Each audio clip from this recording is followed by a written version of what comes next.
Ladies and gentlemen, please welcome to the stage a procession of esteemed NATO representatives past and present to celebrate the 70th anniversary of the Alliance. Former Secretary General, Prime Minister Anders Fogh Rasmussen. Former Supreme Allied Commanders Europe, General George A. Jowen. General Wesley K. Clark. General Joseph W. Ralston. Former Supreme Allied Commander Transformation, General Stefan Abrial. Please also welcome ambassadors from the following NATO member countries: Albania, Belgium, Bulgaria, Denmark, Greece, Hungary, Italy, Latvia, Luxembourg, Montenegro, the Netherlands, Norway, Romania, Spain.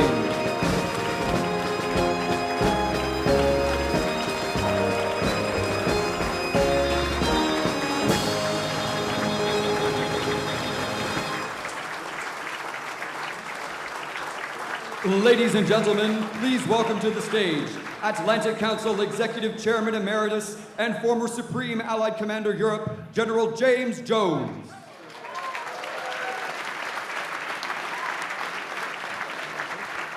Great to see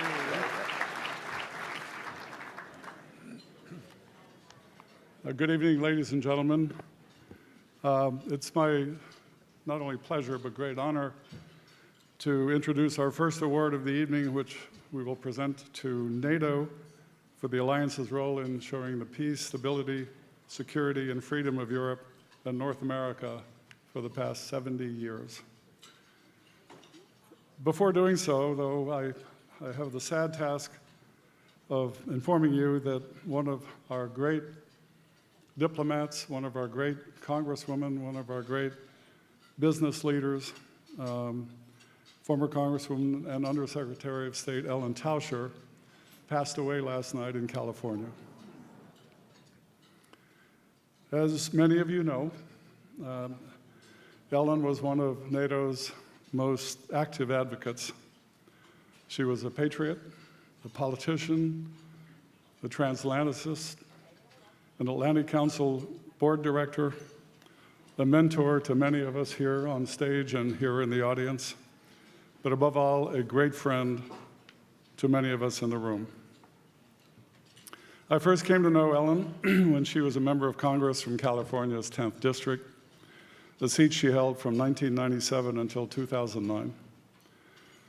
She was a Democrat in a Republican district, but she also liked to say that her district was the smartest district in the United States because it included all of Silicon Valley. She was a Blue Dog Democrat who brought her extraordinary experience from the private sector to the Congress, along with the determination to work across the aisle. Prior to joining the Congress, Ellen was a dynamic business leader who, at the tender and young age of 25, was the first woman to hold a seat on the New York Stock Exchange. With her business acumen and exposure to the technology world, in San Francisco, Ellen instinctively understood the importance of a strong American foreign policy. She quickly became one of Congress's leading experts on nuclear weapons, non-proliferation, and arms control. Her commitment to international security in Congress was rewarded in 2009 when President Obama appointed Ellen to serve as the Undersecretary of State for Arms Control and International Security.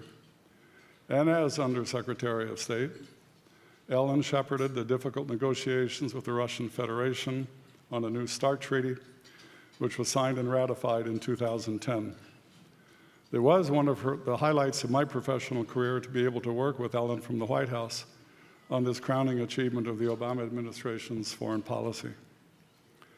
She continued to make her mark in policy outside of government, serving on the boards of numerous blue-chip corporations, nonprofit organizations, and the Board of Governors of the National Labs of Los Alamos and Lawrence Livermore. She was the vice chair of the Atlantic Council's Brent Scowcroft Center on Strategy and Security, and a member of the board's executive committee. She's also remained a regular attendee at the Munich Security Conference, where she hosted regularly a Saturday night German-American friendship dinner that has become a standing room only affair. Ellen would have instinctively understood why the Atlantic Council is offering its International Leadership Award this evening to NATO in recognition of the Alliance's contribution to peace and security for so many decades. And she would have been so pleased that her dear friend and successor at the State Department as Undersecretary, Rose Gottemoeller, will accept the award on behalf of NATO as the Alliance's Deputy Secretary General.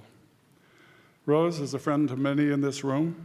She is a highly and well-respected career diplomat and one of the finest minds in non-proliferation and arms control, and had a lot to do with the successful signing of the START Treaty in 2010.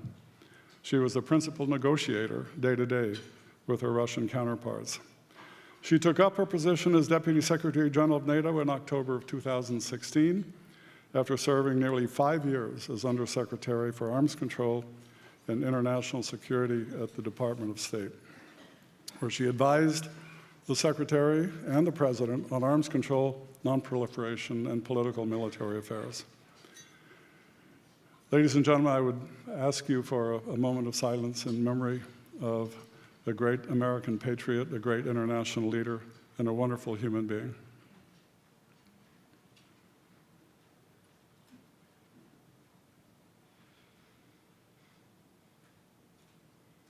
Thank you. It's now my honor to invite Deputy Secretary General Rose Gottemoeller up on stage to accept the award and say a few words. Thank you.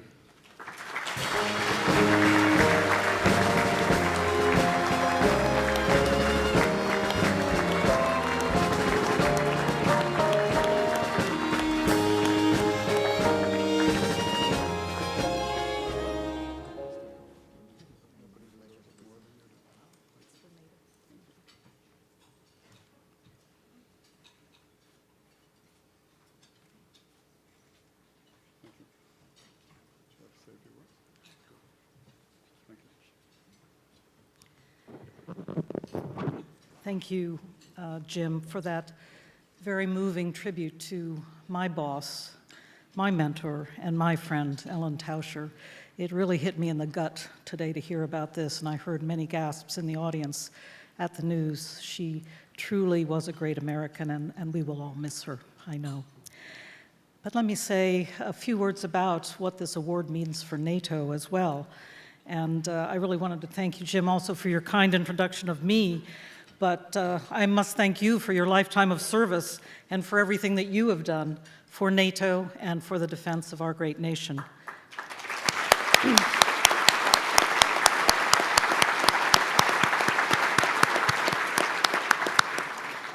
I'm also going to hazard a little bit by thanking you for being a fellow Hoya. We both graduated from Georgetown University. I know there are others in the audience, yes, including my very good friend and roommate from freshman year who is here, Phyllis Kay, but also Alonzo Mourning, I understand, graduated from Georgetown. So there are a lot of us here.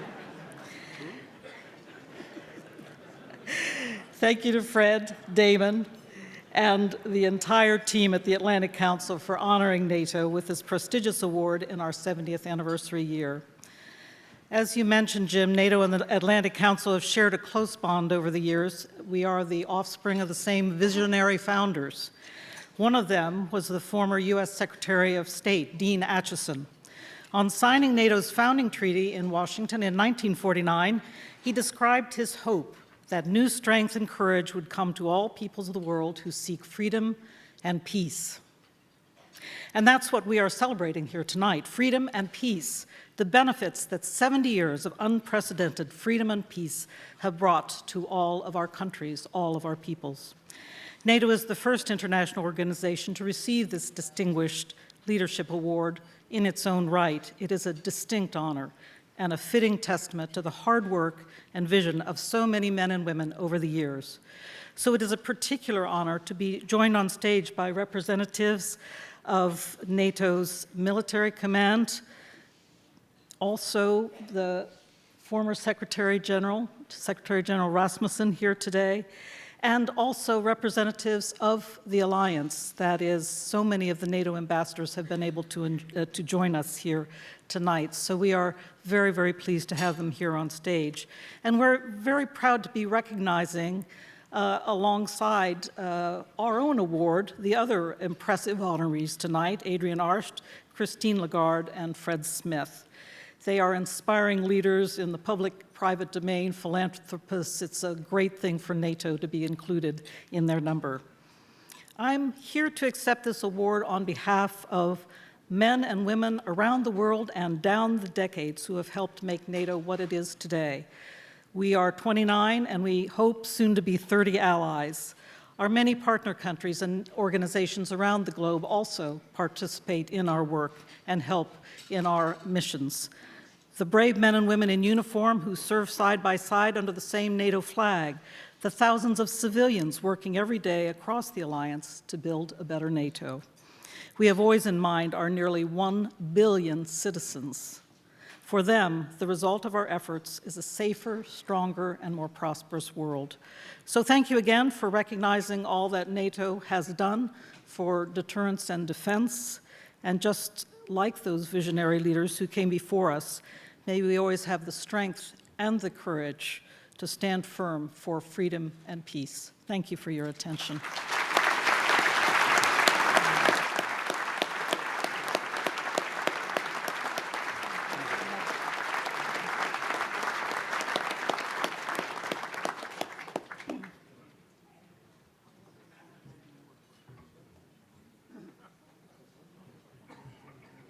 Ladies and gentlemen, it is a great honor to address you again and to receive this distinguished leadership award on behalf of the whole of NATO. NATO is the most successful alliance in history because through the decades we have kept our commitment to protect and defend one another, and because we have adapted as the world around us changes. For 70 years, NATO has ensured unprecedented peace and prosperity, uniting 2 continents, 29 allies, and almost 1 billion people. We ended the Cold War without a shot being fired, stopped bloodshed in the Western Balkans, fought terrorism in Afghanistan and Iraq, and spread democracy and stability in Europe by keeping our door open. With North Macedonia soon to become our 30th ally. Today, as we face the biggest security challenges in a generation, Europe and North America are doing more together than for many years. Because NATO is good for Europe and NATO is good for the United States. We are adapting and modernizing our alliance, strengthening our collective defense, stepping up the fight against terrorism, and investing more in our defense. Together, Europe and North America are greater than the sum of our parts, half of the world's economic might and half of the world's military might.